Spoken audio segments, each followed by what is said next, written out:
மத்திய உள்துறை அமைச்சர் திரு அமித்ஷா அவர்கள் இன்று மதுரை வந்திருக்கும் நிலையில் மதியம் பாஜக நிர்வாகிகள் ஆலோசனை கூட்டத்தில் பங்கேற்க இருப்பதாகவும் கூட்டணி கட்சிகளைச் சேர்ந்த தலைவர்களை சந்திக்க இருப்பதாகவும் தகவல்கள் கூறுகின்றன.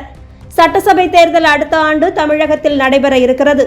தேர்தலை ஒட்டி அரசியல் கட்சிகள் தீவிரமாக தயாராகி வரும் நிலையில் பாஜக தேர்தல் பணிகளில் தீவிர கவனம் செலுத்தி வருகிறது.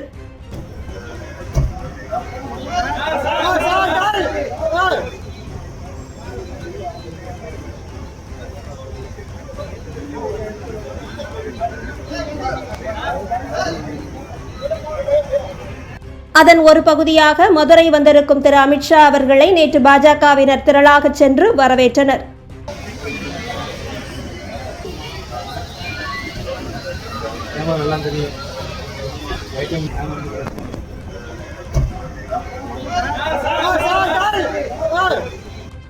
இன்று காலை 11 மணி அளவில் மதுரை மீனாட்சி அம்மன் கோவிலில் சுவாமி தரிசனம் செய்த உள்துறை அமைச்சர் திரு அமித்ஷா அவர்கள் கட்சியின் முக்கிய நிர்வாகிகள், கூட்டணி கட்சிகளின் தலைவர்களை சந்திக்க இருக்கிறார். பிற்பகல் 3 மணிக்கு மேல் வேலம்மாள் திடலில் நடைபெறும் பாஜக நிர்வாகிகள் கூட்டத்தில் அவர் பேச இருப்பதாகவும் கூறப்படுகிறது.